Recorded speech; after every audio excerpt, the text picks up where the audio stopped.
રાજ્યના નવા જિલ્લા પોલીસ વડા KLN રાવે વડોદરાની મુલાકાત લીધી હતી. તેઓની ઉપસ્થિતિમાં પ્રાદેશિક ક્રાઇમ કોન્ફરન્સનું આયોજન કરવામાં આવ્યું હતું. આ કોન્ફરન્સમાં વડોદરા જિલ્લા તેમજ પંચમહાલ રેન્જના તમામ ઉચ્ચ પોલીસ અધિકારીઓ ઉપસ્થિત રહ્યા હતા. સાથે સાથે નાર્કોટિક સહિતની વિવિધ વિશેષ પોલીસ એજન્સીઓના અધિકારીઓ પણ કાર્યક્રમમાં જોડાયા હતા. આ પ્રસંગે તેઓએ જણાવ્યું હતું કે વડોદરા પોલીસ કમિશનરેટના માર્ગદર્શન હેઠળ વર્ષ 2024-25 દરમિયાન વડોદરાએ સમગ્ર ભારત સ્તરે સૌથી સુરક્ષિત શહેર તરીકે ઓળખ મેળવી છે. આ સમયગાળા દરમિયાન શહેરમાં ક્રાઇમ રેટ સૌથી ઓછો નોંધાયો છે તેમજ ગુનાઓના ડિટેક્શનમાં નોંધપાત્ર વધારો થયો છે.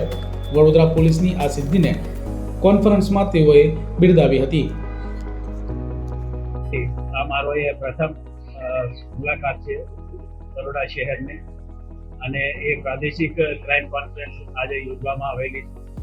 જે રીતે CP સાહેબે કીધું છે કે બરોડા શહેર, બરોડા રેન્જ અને ગોધરા રેન્જ અને એના જિલ્લાના જે જિલ્લા પોલીસ અધિક્ષક અને પોલીસ વિભાગ સાથે સંકળાયેલા આર્મ્ડ યુનિટના કમાન્ડન્ટ્સ, DIG, જેલ વિભાગ અને રેલવે વિભાગ એ તમામ અધિકારીઓને અહીંયા ઉપસ્થિત કરવામાં આવેલું છે.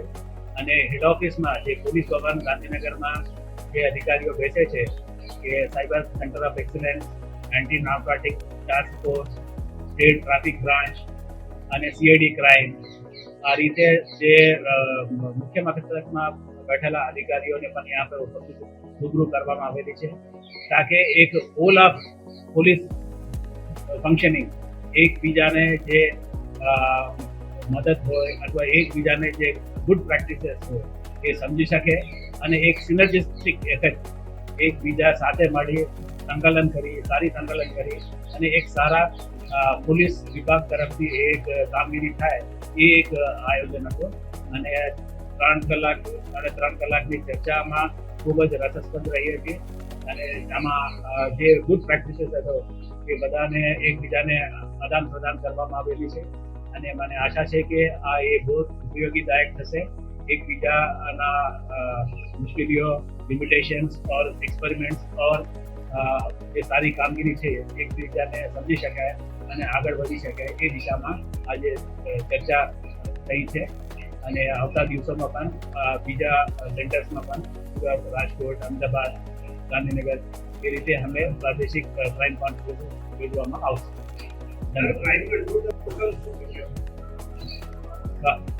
સારી આઉટકમ છે કે દાખલા તરીકે સાયબર ક્રાઇમમાં જે 1930 આપણા હેલ્પલાઇન છે એ અત્યારે આપણી પાસે 90 લાઇન્સ આપણી પાસે ઉપલબ્ધ છે. એને અમને વધારીને 180 જેટલા કરવાના છે. અને જે સાયબર ક્રાઇમના જે ભોગ બનતા હોય છે એ લોકોને અમે ઇન્વેસ્ટિગેટ કરી અને જે ગોલ્ડન અવરમાં જે ફરિયાદી પોલીસને જાણ કરશે એને લગભગ 35-40% રકમ અમે ફ્રીઝ કરી શકાય, હોલ્ડ કરી શકાય. જ્યારે એ સમય મર્યાદામાં ગુના બન્યા 1 કલાકની અંદર અમને જાણ કરવામાં આવે પોલીસને તો એના માટે અમે નગરજનોને, સિટીઝન્સને કાફી અવેરનેસ પ્રોગ્રામ્સ યોજવામાં આવી રહ્યા છે. એ જ રીતે જે નાર્કોટિક્સ કંટ્રોલમાં પણ એમને પબ્લિકને સાથે રાખીને અવેરનેસ લાવી અને એને પણ નિયંત્રણ કરવા માટે સરકાર પણ કટિબદ્ધ છે.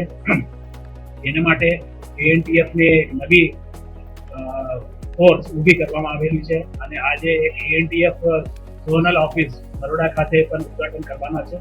તો એ દિશામાં ક્રાઇમ નિયંત્રણમાં છે.